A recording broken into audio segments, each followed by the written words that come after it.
Hola, soy Madeli y bienvenidos a este podcast empresarial. Hoy hablaremos del ecoturismo comunitario. ¿Qué es? Pues bien, esta es una forma de hacer turismo que se centra en la conservación de la naturaleza y la participación activa de las comunidades locales. Pero antes que nada, va a ser un enfoque desde las regiones andinas del Ecuador.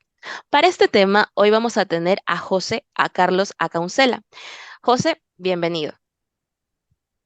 Madeli, un gusto estar aquí formando parte de tu podcast. Siempre es un placer compartir estos espacios comunicativos para que más personas puedan conocer un poquito de lo que hago yo como un ecuatoriano más, amante de la agricultura y del medio ambiente también.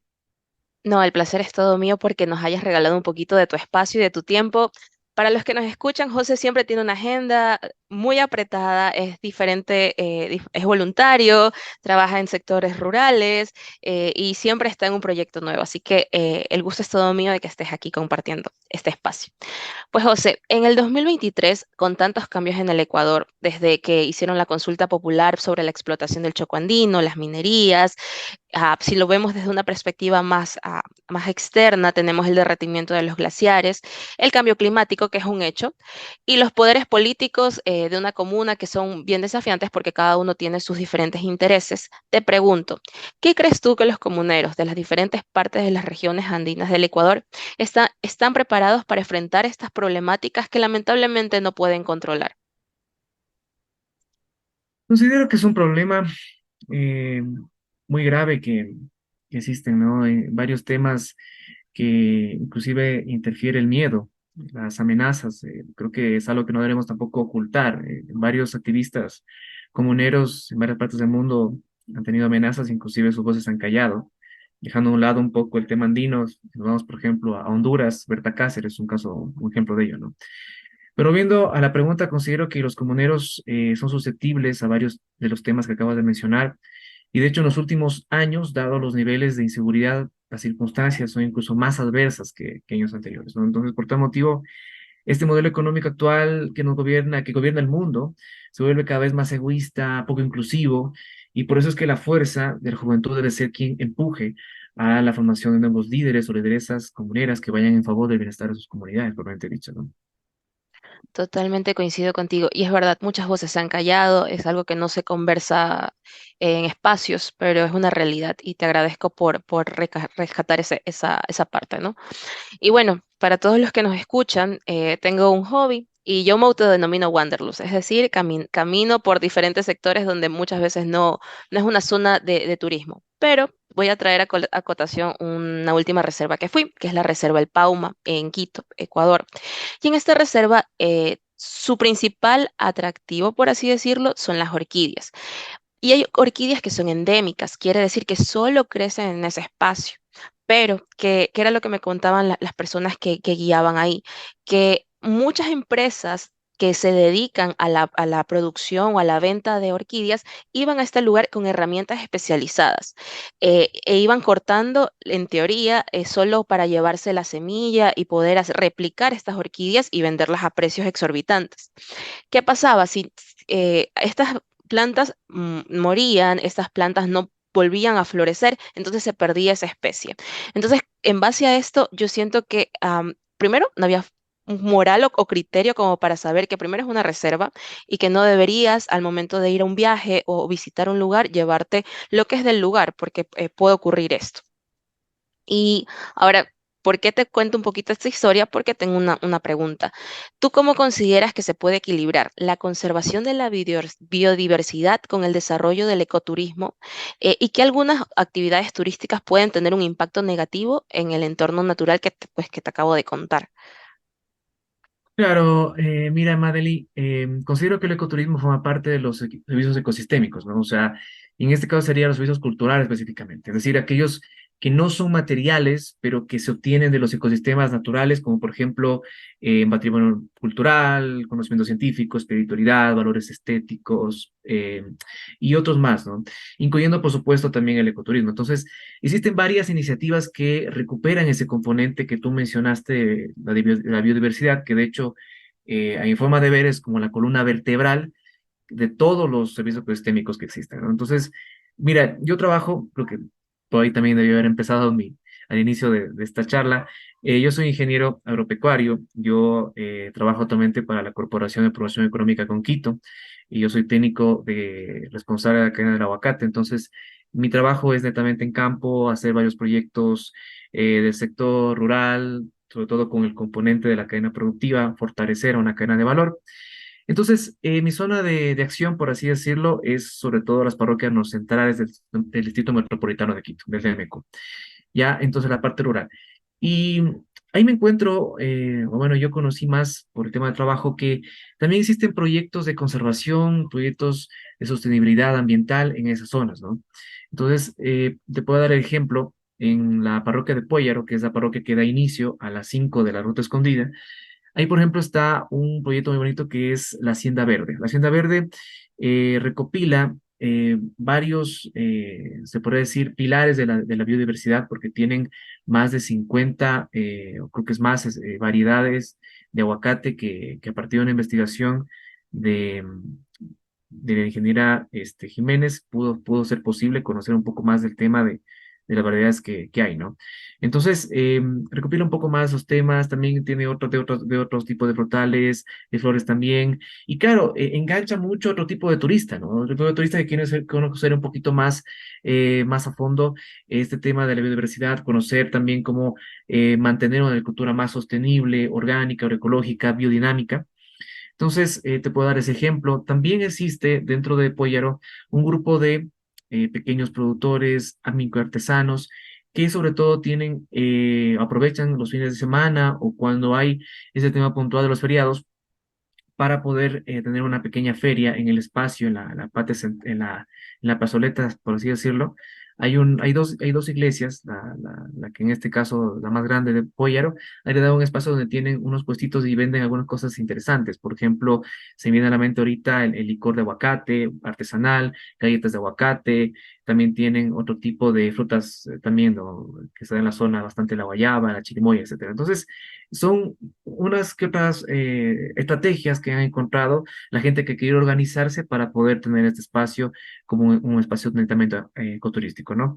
Además, hablar de biodiversidad también me hace recordar el choco andino, por supuesto. Hablamos de que ahí existen más de 700 especies de aves, más de 100 especies de anfibios y un estimado de 40 reptiles aproximadamente. Entonces, a lo que voy es lo siguiente, el concepto claro de lo que significa la biodiversidad, es decir, comprende tanto la diversidad dentro de una especie o un ecosistema como la diversidad entre especies y ecosistemas. Al menos eso lo determina la FAO también, ¿no? Y por tanto, hacer ecoturismo implica cumplir también con esos principios y que a su vez la gente comprenda todo el impacto que se genera.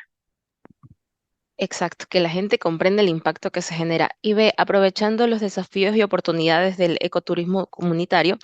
Te tengo una pregunta que me acaba de saltar. ¿Cómo haciendas, fincas podrían, al igual que el ejemplo que nos diste de Hacienda Verde, diversificar sus ingresos? O sea, no solo dedicarse a la producción, sino también al turismo. Claro, yo creo que, a ver, todos esos proyectos que te acabo de mencionar, si bien es cierto, están teniendo avances, pero yo creo que siguen siendo parte de un proceso, ¿no? O sea, los procesos comunitarios, todo lo que tiene que ver con trabajar con la gente, implica tiempos, ¿no? Entonces, apostar por los tiempos implica también que tengamos buenos líderes o buenos liderazgos. Y bueno, existen haciendas que tienen todo el potencial para convertirse en modelos similares a la Hacienda Verde, pero yo creo que lo principal o lo que mueve sobre todo en este caso es que se hagan conocer. O sea, actualmente creo que el tema del turista que va a la ruta escondida, que va a las zonas en particular, generalmente es un turista que busca un espacio donde pueda comer un buen aguacate, un buen plato. Conoce obviamente que esa zona es bastante productiva, pero no hay tanto el acercamiento directamente con el productor. O sea, no es como un enlace directo con quién está realmente todos los días produciendo, cosechando. Por ejemplo, el turista de pronto no conoce que los lunes y jueves son días complicados para el agricultor, complicados en el sentido de que tienen que cosechar porque esos días se entregan el producto al intermediario que a su vez llega a los mercados y todo lo demás. Entonces, yo creo que hace mucho el tema, falta mucho el tema de comunicación, falta mucho el tema de liderazgo, esa apertura que haya a su nuevo, a diferentes tipos en este caso, de turistas, ¿no? De consumidores, por así decirlo, de este tipo de mercados. Entonces, creo que falta de lado y lado mejorar esos temas. Tocas un muy buen punto. A todas las personas que hacen turismo también sería importante destacar dónde, cómo llegar al lugar, cómo ayudar a estas personas de las comunidades a que las personas que quieran ir pues puedan llegar con más fácil acceso. Creo que también hay muchos creadores de contenidos de viajes pues que podrían darnos una mano haciendo más conocidos estos lugares, como la Ruta Escondida. Hace poco vi un video y me pareció espectacular, unas cascadas pues que me parecían de otro planeta, hermosísimas. Y bueno, retomando un poquito el tema sobre el tema de comunidades que han tenido éxito, tenemos el ejemplo del Salinerito y es un caso que yo considero que deberíamos conversarlo porque el Salinerito se convirtió en un ejemplo. Ellos, con todos los ingresos que tiene esta comunidad, han mejorado la salud, la educación, también la conservación de las minas de sal que hay ahí. Entonces, es un lugar muy bonito porque se ve primero la unión de la comuna y a la vez nos hace reflexionar. ¿Por qué no se puede se puede replicar fácil? Porque si lo vemos a simple vista, pareciera que si nos ponemos todos de acuerdo, eso ya está hecho. Pero, ¿cuáles son los principales desafíos que tú crees enfrentan las comunidades locales que desean replicar este modelo? Bueno, de pronto lo que tú dices hace poco, la razón que sea difícil replicar ese modelo en gran parte de del resto de las zonas es porque cada territorio es diferente, ¿no? O sea, la historia de Salinerito yo lo veo y lo concibo más desde el desarrollo rural. En este caso hablamos de un desarrollo rural de tipo endógeno, lo que significa que es un proceso de crecimiento económico y cambio estructural liderado por la comunidad local y utilizando obviamente el potencial de desarrollo que conduce a la mejora del nivel de vida de su población, ¿no? Pero ojo, que también entendamos un poco más de la historia, ¿no? Todo lo que implica, todo lo que implicó netamente este proceso endógeno, se fue construyendo también tras el apoyo de voluntarios extranjeros, de la misión salesiana, o sea, mira, considero que al hablar de este tema, que en lo particular me apasiona porque es lo que yo trabajo día a día, el desarrollo territorial rural, entiendo que un de ecoturismo comunitario exitoso tiene que considerar primero el entender paso a paso todo un proceso, ¿no? Es decir, conocer realmente si existe la apertura de la gente, ya que te topas con experiencias que son buenas y otras no tan buenas. Y sobre la marcha te puedo decir que más pesan las malas que las cosas que hicieron bien, lastimosamente es así. ¿A qué me refiero? A temas cooperativos, a temas asociativos, ¿ya? Además, lo de Salinarito pasó de la década del 70, ¿no? Donde las condiciones eran otras en varios aspectos. Ahora tenemos una realidad más diferente, ¿no? Sin embargo, claro, es motivante conocer que a partir de la pobreza que se vivía en aquel tiempo, fue escalando a tal punto de que fue una transferencia, por así decirlo, de tecnología, de conocimientos, empezaron a hacer los quesos, en este caso frescos, los maduros, todo lo demás. Ahora, claro, existe todavía, persiste los niveles de pobreza en el sector rural, de pronto la brecha como que ha ido poco en algo mejorando, pero sigue habiendo índices de pobreza. Pero hay otro tema puntual que es el traspaso generacional. O sea, realmente es muy limitado el traspaso generacional. Es decir, esos jóvenes o esas jóvenes rurales, no es que se quedan después de cumplir sus 18 años de haber acabado el colegio ahí, sino que emigran a otras partes del país o incluso a otras partes del mundo. Entonces, gran parte de la zona rural está conformada por gente avejentada. Y los gobiernos autónomos centralizados precisamente lo que trabajan más es en temas de viabilidad. Tú te vas a encontrar con GATS que trabajan con los temas de las vías, con construcción de algún edificio, de alguna escuela, de algún parque, pero no apuestan por el proceso, no apuestan por trabajar con la gente, porque claro, implica todo una serie de pasos, implica también tiempo, seguramente. Entonces, trabajar en temas ecoturismos también implica conocer a la gente, entender sus necesidades, sus problemas, sus oportunidades también. Y como digo, ¿no? Como todo en la vida, todo empieza con una idea que debe también ser prototipada y eso solo lo pueden dar rienda suelta a los nuevos o nuevas líderes y lideresas que puedan aparecer en la zona. Y sabes que el ejemplo que tú me acabas de dar del tema del migratorio, cómo afecta a las comunidades, lo viví también en Quilotoa. Hace poco fui y hay estructuras gigantes, o sea, son muy bonitas, pero tú los ves y quien los atienden son personas como tú dices, personas de tercera edad, y se les hace la pregunta, ¿nadie lo ayuda aquí? Migraron. porque de producto de pandemia nos endeudamos haciendo construcciones para atraer turistas, la pandemia nos afecta y hay que pagar esas deudas. Entonces las personas jóvenes prefieren migrar para poder pagar esas deudas, dejando esos espacios de turismo a cargo de personas, como tú bien dices, con vejez. Entonces, ahí viene dejo esta pregunta suelta, la verdad. ¿Qué estamos haciendo los que nos quedamos? ¿Qué están haciendo los partidos políticos para evitar esta migración y potencializar el turismo? Y también, ¿por qué no?, potencializar los ingresos de una comuna. Carlos, me ha encantado este tema de mil millones de formas. Muchísimas gracias por darnos este espacio y este bagaje de conocimiento que solo tú nos podías dar.